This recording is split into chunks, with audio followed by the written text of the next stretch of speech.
Doctor नमस्कार. आज आपला विषय आहे स्त्री पुरुषांमधलं वंध्यत्व समस्या, कारणं आणि उपचार. हॅलो, हॅलो अकोला का? आकाशवाणी अकोला केंद्र. आणि मॅडम, सुरुवातीला आपण वंध्यत्वाची जी कारणं असतात, तर वंध्यत्व म्हणजे काय हे सांगूया. वंध्यत्व म्हणजे जर लग्न झाल्यानंतर स्त्री आणि पुरुषांना 1 वर्षानंतर प्रेग्नन्सी राहायसाठी प्रॉब्लेम येत असेल, म्हणजे जर त्यांनी कुठली कॉन्ट्रासेप्टिव्ह पद्धत वापरलेली नाही आहे आणि तरीसुद्धा त्यांना प्रेग्नन्सी राहायला प्रॉब्लेम येतो आहे, तर त्याला आपण वंध्यत्व किंवा इन्फर्टिलिटी असं म्हणतो.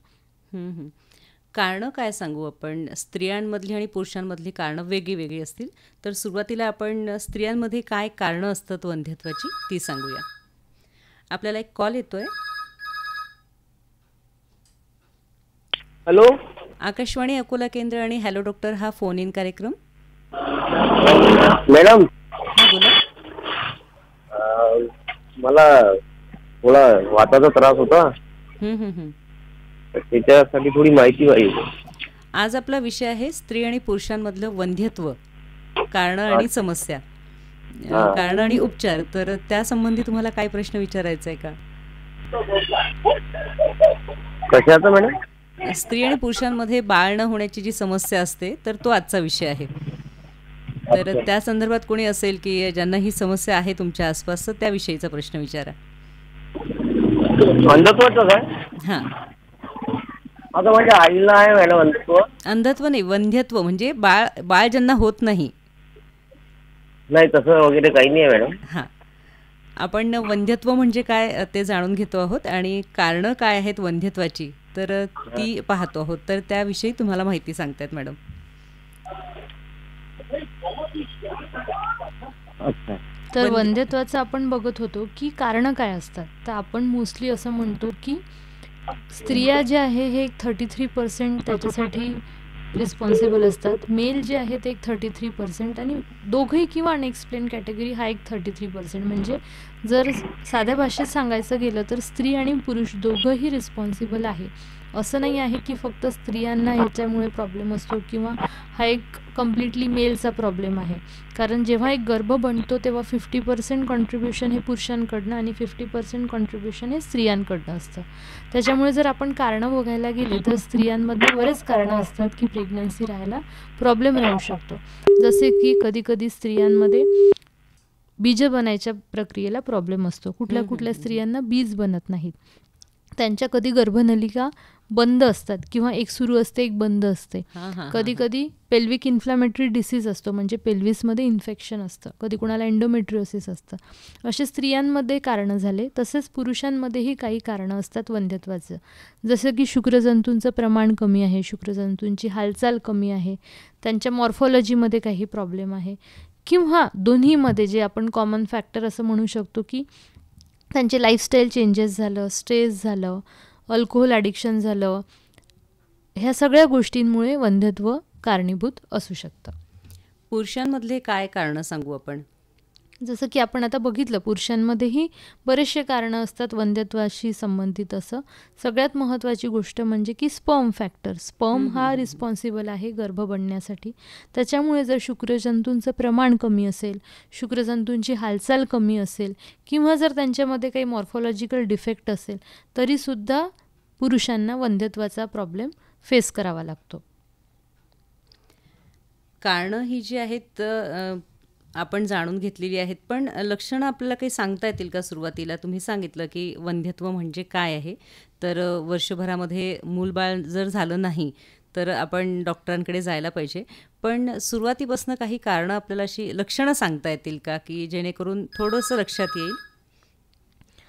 आपल्याला एक कॉल येतोय, आपण आधी कॉल घेऊया. हॅलो, हॅलो, आकाशवाणी अकोला केंद्र आणि हॅलो डॉक्टर हा फोन इन कार्यक्रम. हो मॅडम, ऐकत होतो. माझी एक समस्या होती. जसं सर्व रिपोर्ट वगैरे सर्व नॉर्मल आहेत प्रेग्नन्सीसाठी, समजा वाईफचे माझे दोघांचे पण, तरी पण समजा प्रेग्नन्सी राहत नाही आहे. मग काहीतरी मूळ कारण. मॅडम, आपण काय सांगू यांना? जसं की आता आपल्या श्रोत्यांनी आपल्याला सांगितलं की रिपोर्ट्स नॉर्मल आहे, म्हणजे त्यांच्या स्त्रियांचे पण, त्यांच्या वाईफचे पण आणि त्यांचेसुद्धा. असे जे पेशंट असतात ते मोस्टली अनएक्सप्लेन कॅटेगरीमध्ये येतात. तरीही आपण त्यांना एकदा तपासणीसाठी त्यांच्या जवळच जे वंध्यत्व निवारण तज्ज्ञ आहेत त्यांना जाऊन दाखवणं आवश्यक आहे.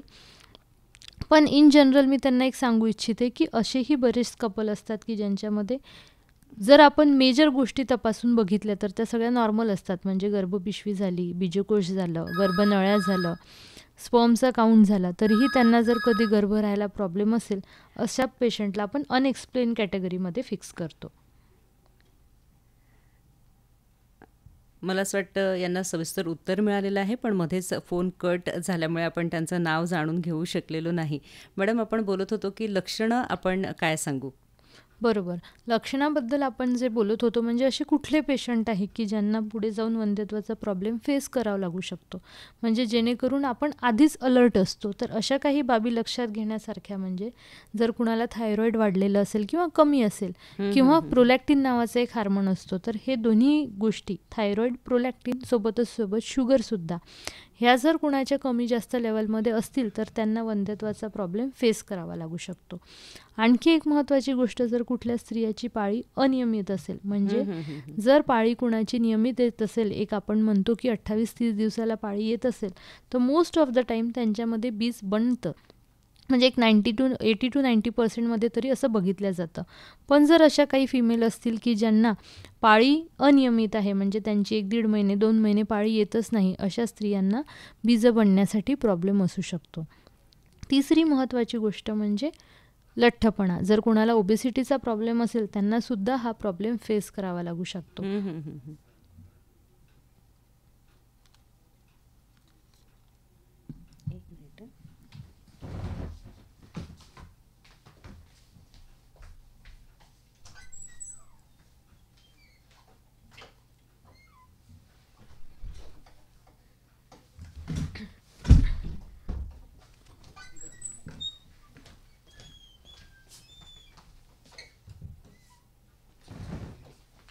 आवाज येतोय सतत तिकडे.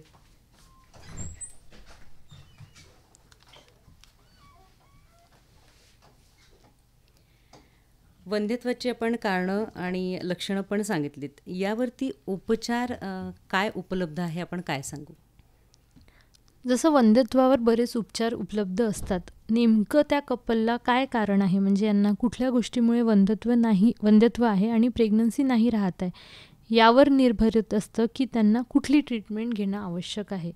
जर आपण ट्रीटमेंटला ग्रॉस कॅटेगराईज केलं तर साध्या औषध गोळ्यांनी सुद्धा प्रेग्नन्सी राहू शकते, किंवा IUI एक अशी उपचार पद्धती आहे ज्याच्यामध्ये शुक्रजंतूंचं शुद्धीकरण केलं जातं, ज्याच्यामुळे त्यांचा काउंट आहे, मोटिलिटी आहे, हे काही प्रमाणात वाढवल्या जाते. ही एक ट्रीटमेंट पद्धती आहे. तिसरी उपचार प्रणाली म्हणजे IVF म्हणजे टेस्ट ट्यूब बेबी. ह्या सुद्धा प्रणालीमुळे पेशंटला गर्भ राहण्यात मदत होते. बरेचदा टेस्ट ट्यूब बेबी हा शब्द ऐकलेला असतो, पण त्याबद्दल माहिती नसते, तर आपण काय सांगू टेस्ट ट्यूब बेबीविषयी?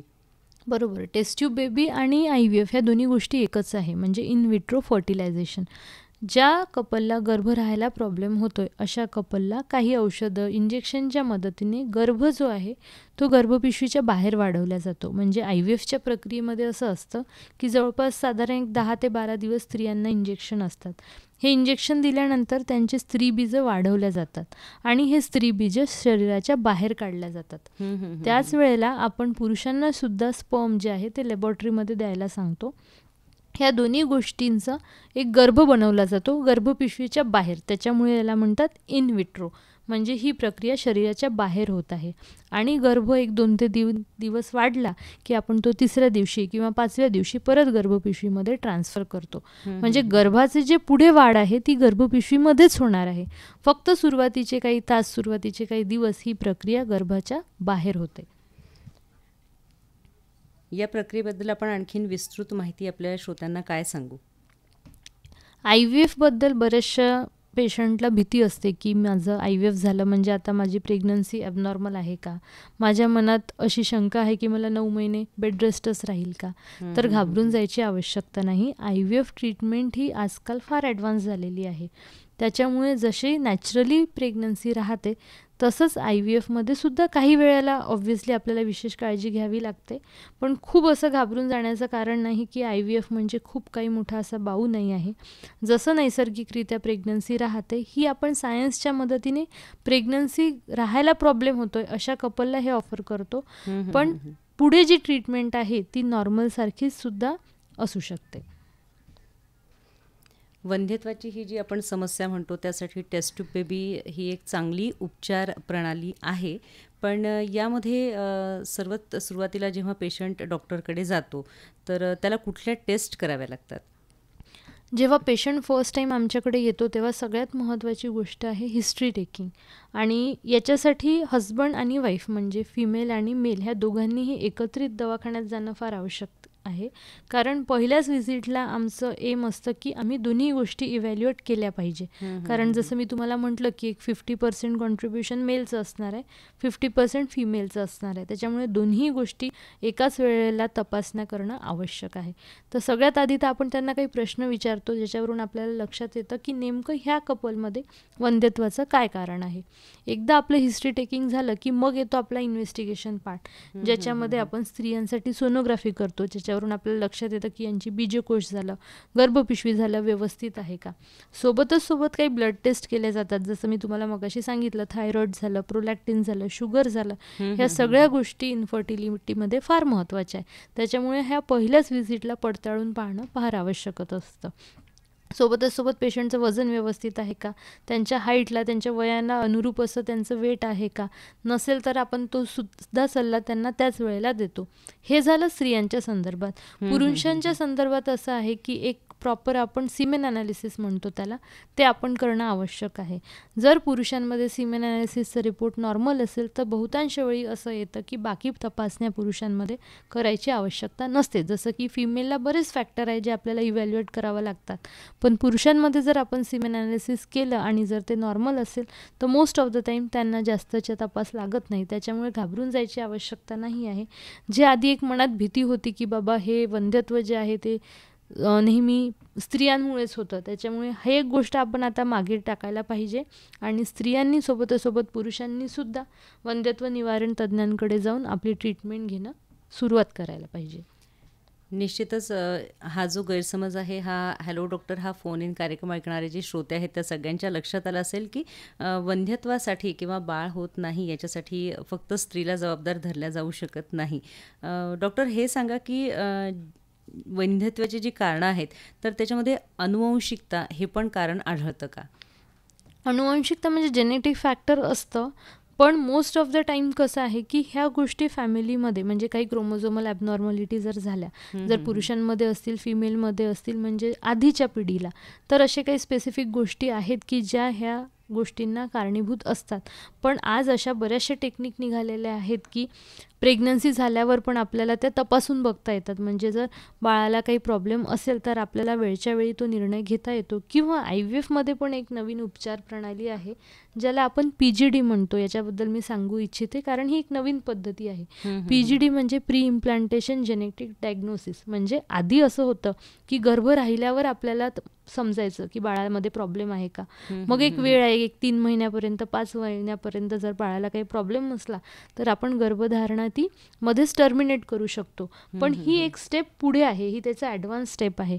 याला आपण PGD म्हणतो. याच्यामध्ये काय असतं, जर काही क्रोमोझोमल स्पेसिफिक डिफेक्ट असतील तर त्याचे एक प्रोब डिझाईन केलं जातं आणि गर्भपिशवीमध्ये टाकण्याच्या आधीच आपण त्या गर्भाची बायोप्सी घेतो. त्या बायोप्सीद्वारे आपल्याला असं लक्षात येतं की ते जे जेनेटिक प्रॉब्लेम आहे तो आईमधून म्हणा किंवा बाबांमधून म्हणा बाळाला पास झालेला आहे का. आणि जर तसं असेल तर आपण तो गर्भपिशवीत टाकत नाही. जे हेल्दी गर्भ असतात, जे युप्लॉइड गर्भ असतात ते आपण गर्भपिशवीमध्ये टाकतो. त्याच्यामुळे ही एक अजून स्टेप अहेड आहे की गर्भपिशवीमध्ये टाकायच्या आधीच आपल्याला माहिती झालं आहे की त्या गर्भाला हा अनुरूप असा जेनेटिक काही प्रॉब्लेम आहे का. म्हणजे अनुवंशिकता हा एक खूप मोठं कारण असू शकत नाही, पण कारणांपैकी एक कारण आपल्याला ते सांगता येऊ शकतं. डॉक्टर, जीवनशैली बदलल्यामुळे पण वंध्यत्वाची समस्या येऊ शकते का? निश्चितच जीवनशैलीचा याच्यात फार मोठा रोल आहे. म्हणजे सगळ्याच गोष्टी औषधांनी म्हणा किंवा सायन्सच्या मदतीने आपण ओव्हरकम करू शकत नाही. जी आपली एक लाईफस्टाईल आहे, जसं आधीच्या काळात व्हायचं, म्हणजे आपण म्हणायचो की शेतात जाताना लोक न्याहारी करून जायचे. म्हणजे 10-11 वाजताचा जो एक टाईम आहे प्रॉपर लंचचा, लंच किंवा ब्रेकफास्ट म्हणण्यापेक्षा ब्रंच म्हणूया आपण, तो आता फॉलो केलाच पाहिजे. म्हणजे सकाळी एक आपण हेवी लंच घेतला, त्याच्यानंतर आपण आपल्या कामाला निघालो, म्हणजे वेळेवर आपल्या दिवसाची सुरुवात झालेली आहे. तसंच रात्रीचा शेवटसुद्धा. आधी मोबाईल नव्हते, इलेक्ट्रॉनिक गॅजेट्स नव्हते, त्याच्यामुळे लोक लवकर झोपायचे किंवा त्यांच्या मनोरंजनाचे कारणं वेगळे होते. आता मोबाईल गॅजेट्स आल्यामुळे सतत आपण बघतो की रात्री हजबंड वाईफच्या जवळ किंवा बेडरूममध्ये हा टी व्ही ऑनच असतो. त्याच्यामुळे हे एक माझं निश्चितपणे सांगणं राहील की एक रात्रीच्या 9-10च्या आधी तुम्ही इलेक्ट्रॉनिक गॅजेटपासून लांब असायला पाहिजे. त्याच्यामुळे वेळेवर उठणे, वेळेवर झोपणे, प्रॉपर असा आहार घेणे, पुरेशी झोप, जी की कोणासाठी 6 तास असू शकते, कोणाशी 8 तास असू शकते, पण ही प्रॉपर झोप असणं आवश्यक आहे. सोबत फिजिकल एक्झरसाईज, कारण आजकाल बरेचशा गोष्टी अशा असतात की आपण सगळं एका ठिकाणी बसून करतो. IT सेक्टरमध्ये म्हणा किंवा आमच्याही याच्यामध्ये म्हणा, कुठल्याही याच्यात आधीसारखं शारीरिक व्यायाम असा राहिलेला नाही. त्याच्यामुळे 1 तास स्वतःसाठी आपण काढणं आवश्यक आहे, ज्याच्यामध्ये आपण स्वतःला शारीरिक व्यायाम करू. म्हणजे एक 7 दिवसातले 5 दिवस तरी पकडून चला आणि कमीत कमी 45 मिनिट्स ते 1 तास तरी पकडा. एवढा तुम्ही स्वतःला देणं फार आवश्यक आहे. सोबत योगा आणि मेडिटेशन हे सुद्धा आपण आपल्या लाईफस्टाईलमध्ये इन्व्हॉल्व करणं आवश्यक आहे. आपण पाहतो आहोत की वंध्यत्वाची ही जी काही कारणं आहेत, तर त्याच्यामध्ये बरेचदा PCOD, PCOS हे जे काही शब्द आपण ऐकतो की मुलींची पाळी अनियमित होते, तर त्याचा पण पुढे जाऊन काही संबंध असतो का? हो, याचा डायरेक्ट नाही पण असा इनडायरेक्ट संबंध आहे वंध्यत्वाशी. पॉलिसिस्टिक ओव्हरियन सिंड्रोम म्हणजे PCOS, याच्यामध्ये काय असतं, स्त्रियांना पाळी जी आहे ती अनियमित असते. त्यांना कधी 1.5-2 महिन्यानंतर पाळी येते. याच्यामुळे काय होतं, जी बीजं बनण्याची प्रक्रिया आहे त्याच्यामध्ये प्रॉब्लेम असतो.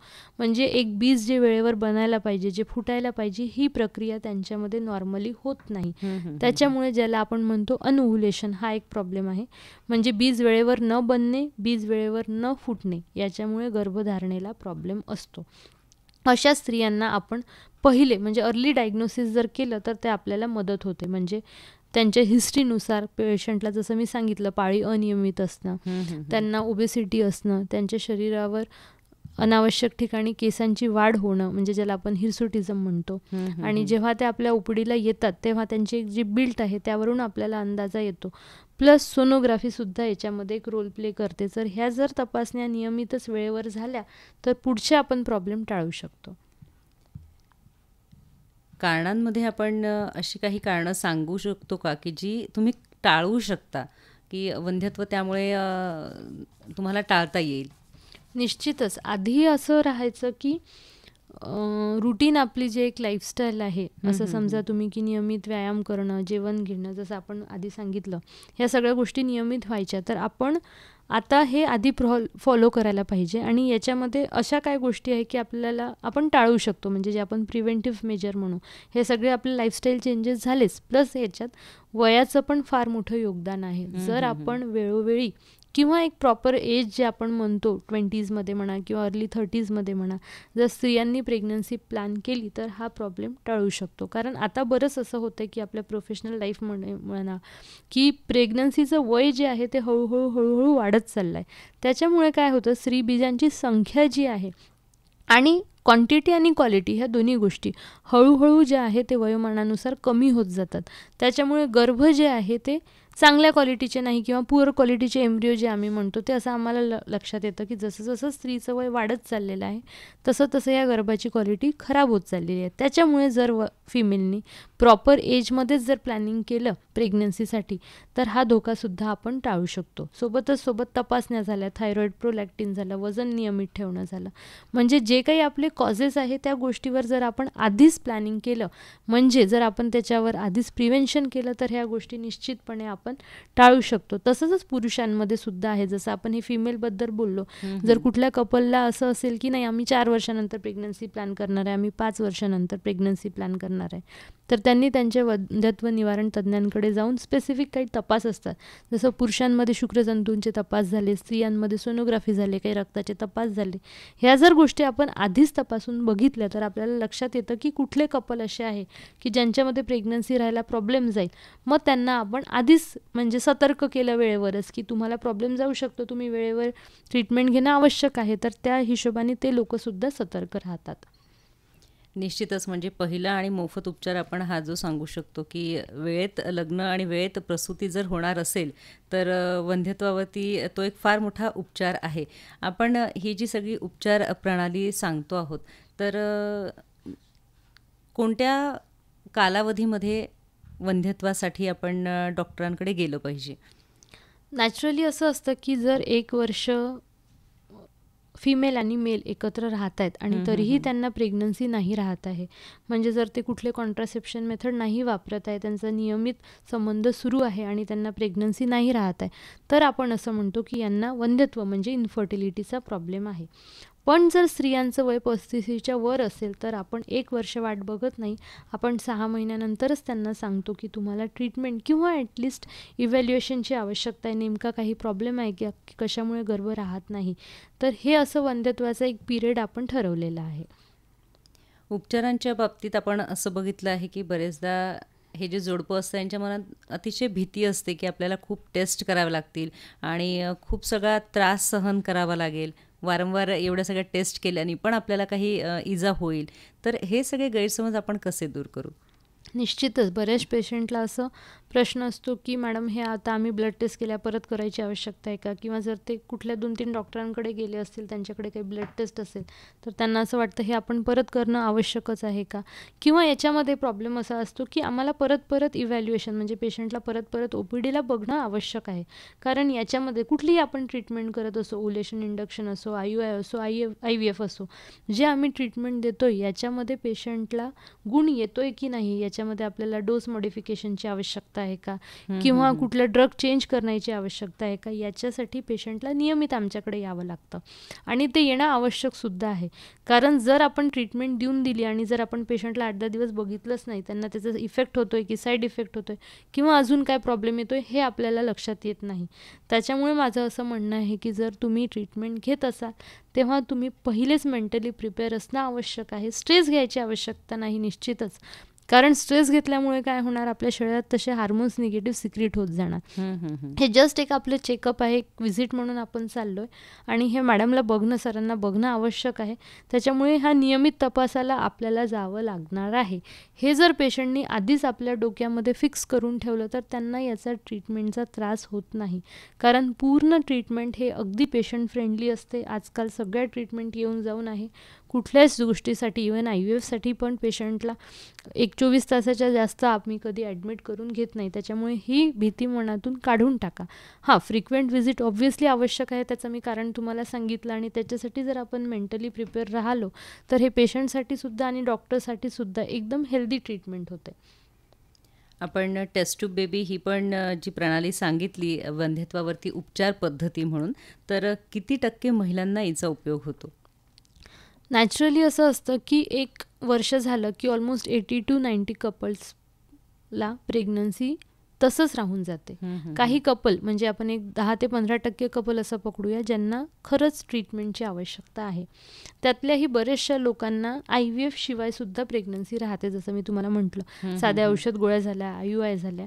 IVF आता एकदम जे रिझर्व पेशंट आहे की ज्यांना IUI पण काम नाही करत आहे, साध्या औषध गोळ्या पण नाही काम करत आहे, असे काही स्पेसिफिक इंडिकेशन आहे की ज्यांना डायरेक्ट IVFच लागतं. म्हणजे जर कोणाच्या नळ्या बंद असतील किंवा एकदम शुक्रजंतू नाहीच आहे, अशा पेशंटला डायरेक्ट जेव्हा आपण IVF करतो तर असे बरेचसे म्हणजे at the end of the day बरेचसे पर्सेंटेज इथे हळूहळू कमी होऊन जातं की काही कपल आहे नेमकेच की एक 8 ते 10% लोक यांना IVFची आवश्यकता लागत आहे आणि अशा लोकांना त्याचा अजिबातही त्रास होत नाही. या पद्धतीने गर्भवती झालेल्या ज्या महिला आहेत तर त्यांच्यामध्ये आपल्याला काही विशेष काळजी घेण्याची गरज भासते का? आता IVFद्वारे ज्या लोकांना प्रेग्नन्सी राहिलेली आहे त्यांना बऱ्याचदा असा मनात प्रश्न असतो की मला 9 महिने बेड रेस्टच आवश्यक आहे का, किंवा मला काही वेगळी काळजी घ्यावी लागणार आहे का. तर एक गोष्ट जाणून घ्यायची आवश्यकता आहे की IVF जेव्हा आपण करतो त्यावेळेला थोडं आपण जास्त कॉशियस असतो, डॉक्टरसुद्धा आणि पेशंटसुद्धा, कारण याच्यात बरेचसे इमोशनल झाले, फायनान्शियल गोष्टी झाल्या, ह्या इन्व्हॉल्व्ह असतात. त्याच्यामुळे विशेष काळजी म्हणजे नॅचरल प्रेग्नन्सी आणि IVF याच्यामध्ये खूप फरक नाही आहे. ज्या जोडप्यांना नॅचरल पद्धती प्रेग्नन्सी राहत नाही त्यांना आपण सायन्सची मदत घेऊन IVFद्वारे प्रेग्नन्सी करतोय, फक्त एवढाच फरक आहे. पण जे एक प्रेग्नन्सीचा पिरियड आहे त्याच्यामध्ये most of the time care जी नॅचरल प्रेग्नन्सीसारखीच IVF सारखीच असते. हा जर काही विशेष काही प्रॉब्लेम आहे, कुठल्या स्त्रियांना रक्तस्राव होत असेल, कुणाच्या गर्भपिशवीचं तोंड उघडलं असेल, त्यांना मात्र आपण विशेष काळजी घेण्यासाठी सांगतो. पण IVF केलाय म्हणून घाबरून जायची आवश्यकता नाही. आज आपण स्त्री पुरुषांमधलं वंध्यत्व, समस्या, कारणं आणि उपचार याविषयी आपल्या हॅलो डॉक्टर या कार्यक्रमाच्या माध्यमातून श्रोत्यांच्या प्रश्नांना उत्तरं दिलीत आणि त्यांना भरपूर अशी माहिती आपल्या आजच्या कार्यक्रमामधून सांगितलेली आहे. श्रोते हो, आजचा कार्यक्रम आपण इथेच समाप्त करूया. पुन्हा भेटूया पुढील कार्यक्रमात. तोवर नमस्कार. धन्यवाद मॅडम. धन्यवाद आकाशवाणी.